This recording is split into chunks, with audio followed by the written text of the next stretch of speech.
I'm Victoria, the Marketing Director at the Cambridge at Brier Creek, and this is William, Wellness Director of the Cambridge at Brier Creek.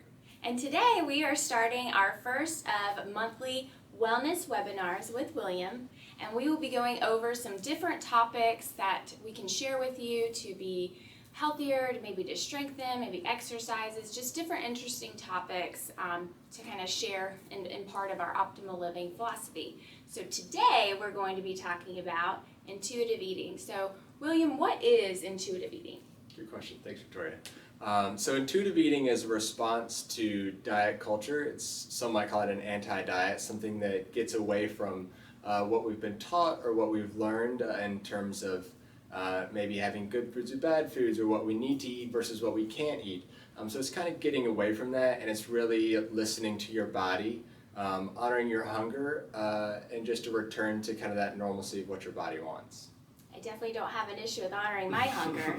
So another thing that with intuitive eating that we've kind of talked about before is there's a lot of stigmas around food and types of ways of eating. So what kind of stigmas have you seen in regards to eating? Absolutely. So I think lots of us have connotations of what a good food is and what a bad food is. But I think there's a realization that we have to have that foods have no ill will towards your body. Certainly there are foods that will have different health effects on your body, but something that we might think of as unhealthful, cake, does not want you to be fat, and salad does not want you to be skinny. They're just a food that you put into your body. It's how you use that and how you think about food that really matters. Perspective really is important. Absolutely.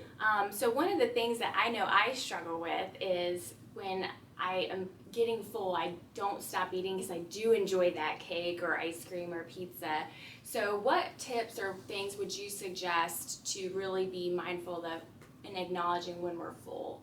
Absolutely, and that's all too real. A lot of us do tend to over or even underindulge when we start feeling a certain way about food, and it's easy to continue to eat past when we're full.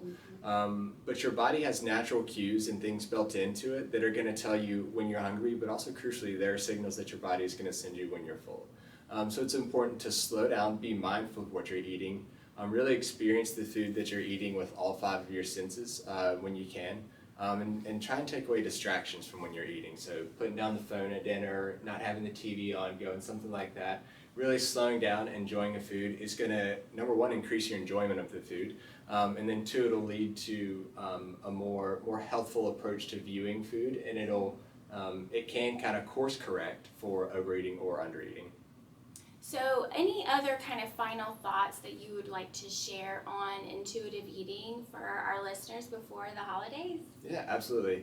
I think we're coming up on a time of year when it's natural to want to eat a lot of good foods that we don't get to eat year round. And I would encourage you to enjoy those foods.